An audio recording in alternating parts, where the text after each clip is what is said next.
It is now my great honor to recognize to the podium a man that obviously has served this great state with remarkable character and integrity. He is my friend.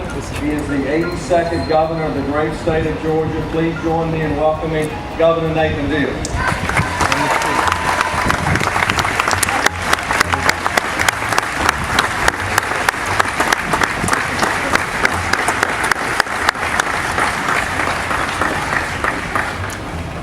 Good morning. Today, for the first time in 20 years, and for the first time in this 21st century, we are dedicating a monument on these Capitol grounds. Today, we are celebrating the life of a native Georgian who changed our nation through his nonviolence and his devotion to love, not hate. It is altogether appropriate that we should do so, as has already been mentioned by Calvin. Exactly 54 years ago today, Dr. Martin Luther King delivered his famous I Have a Dream speech on the steps of the Lincoln Memorial in Washington, D.C. During these intervening years, much progress has been made toward the realization of Dr. King's dream, but much yet remains. Our actions here today symbolize the evolved mindset of our state as we continue to reconcile our history and our hearts. I want to thank those who've already spoken so eloquently and others who are here with us today for their contributions that have made this day possible. They have already been recognized, and I will not take more of your time in elaborating. I do think it's appropriate, however, that this event has attracted our United States Senator Johnny Isakson, and the members of the United States Congress who have already been identified. Thank you all for being here. Certainly without the leadership of the Lieutenant Governor and the Speaker of the House, Speaker Ralston, without the support of those members of the General Assembly, both present and past, who voted for the legislation and supported the efforts that bring us here today, without their help, this day would have been deferred until some other time into the future. So thank you all. But you know, even after you make all the formal crossing of the T's and dotting of the I's, a lot of work has to be done. So there are many others who need to be thanked. The Capitol Arts Standards Commission, the Georgia Building Authority and its Executive Director, Steve Stansel, who installed the monument, and the Department of Community Affairs and Commissioner Camila Knowles, who hosts the annual Martin Luther King Day tribute. Also a special thanks to Marty Dow, the sculptor, who created this statue, as well as a tribute to the late Andy Davis, the original artist who lost his life in a tragic accident. To the families of both of these artists, we thank you for your presence here today. We also thank the sponsors that financially made it possible for this to take place, because it is the result of private philanthropy and contributions that this statue has been made. The placement of this memorial is also symbolic. It overlooks the neighborhood where he was born, where he grew up through most of his young life, the church where he served as pastor, and the street that bears his name. It was also on this very spot that Georgia's replica of the Liberty Bell, which was gifted to us, was located from 1950 until 1976. That year, it was removed and placed on a touring schedule to celebrate our bicentennial. And when it finished that celebration, it was placed on another portion of the Capitol grounds. today. That bell is located across the street from where we are now seated and standing in the new Liberty Plaza. Has only been rung on 3 occasions. Now today, it will ring for the 4th time.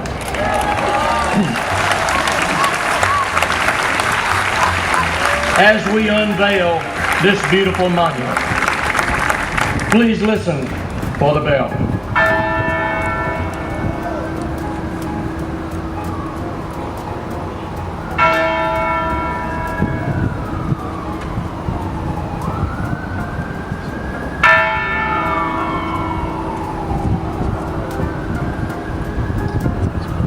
Now, my friend Carrie Ashby, the chair of the Capital Arts Standards Commission, and the one who is primarily responsible for the organization of today's events, is going to join me as we present replicas of Dr. King's likeness to the 3 organizations whose donations made this monument possible. Carrie, if you will distribute the statuettes as I call their names. The Coca-Cola Company, represented today by Matt Eccles.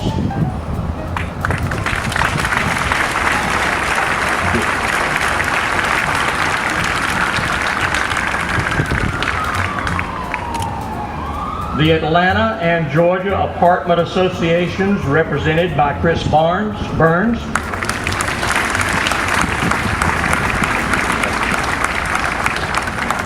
And the Martin Luther King Jr. Advisory Council, represented by Chairman Emmanuel Jones.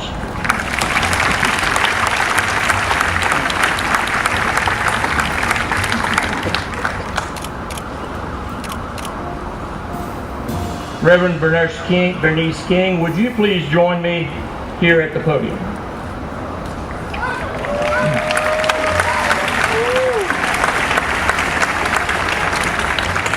Reverend King, I want to thank you for being here today as we pay tribute to your late father. And I am pleased to present you with the 4th statuette of his image.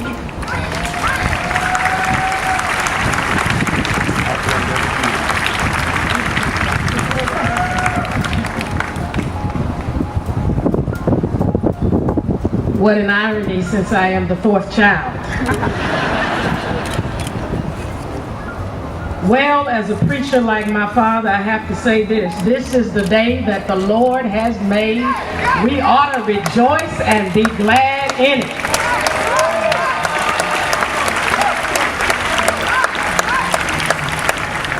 To the Honorable Nathan Deal, First Lady Sandra Deal, to the Honorable Casey Cagle, to the Honorable David Ralston, to the Honorable Kasim Reed, to the Honorable Calvin Smyrie, to Senator Emmanuel Jones and the Martin Luther King Jr. Advisory Council, to all elected officials, to members of my family, the King family, and to all of you. When my father delivered prophetically his I Have a Dream speech 54 years ago today, he said, I have a dream that the sons of former slaves and the sons of former slave owners will one day sit down at the table of brotherhood. Well, the sons of former slaves and the sons of former slave owners sat down in this state capitol and made a decision to erect the Martin Luther King Jr. Monument. And today, we as the sons and daughters of former slaves and former slave owners are here to witness the unveiling of that statue. It is a glorious and grand day in the state of Georgia and in the United States of America and all over the world.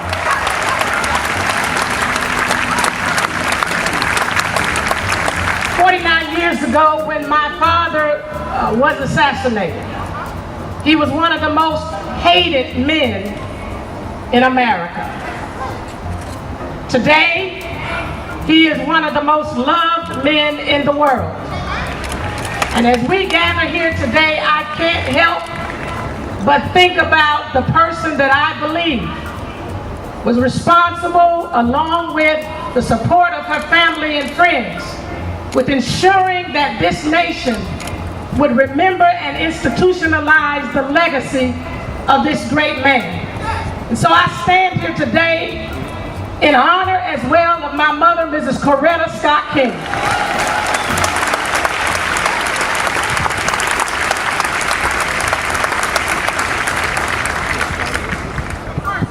When my dad made that challenging and inspiring speech, he provided a sense of hope for a nation that was in turmoil.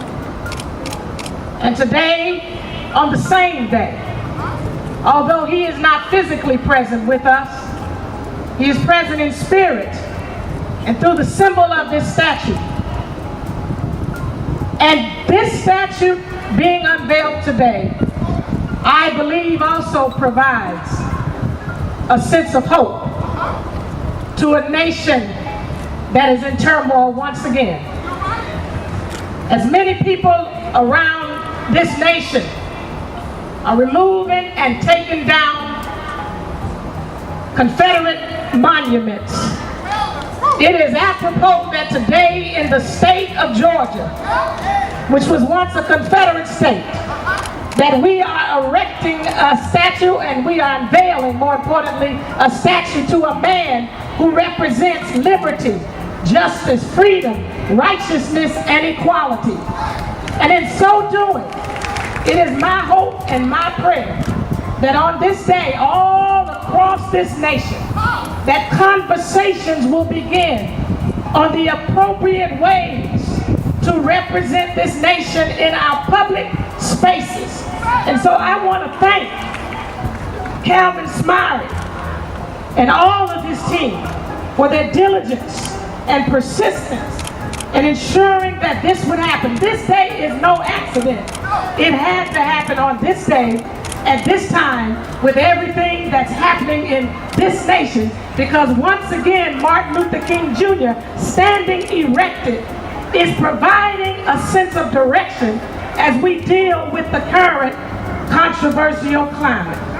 And so I want to thank, obviously, the Capital Arts Standards Commission, all of the wonderful sponsors. I want to thank, as Calvin has already mentioned, Eric Tidwell for working on the behalf of me and my two brothers. And I greet you on behalf of my brother Martin III, who is in D.C. as we speak at this moment, with the 1,000 Ministers March. And that's why he couldn't be here, and Dexter Scott King.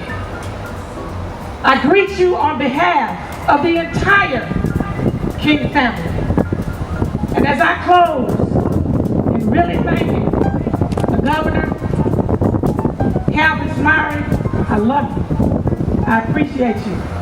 We are honored and humbled in this moment. I want us to know that Dr. King, his greatness was formed and shaped in the context of a family. Many times when we lift him up, we forget that. And so I'm honored today that we are here with our family.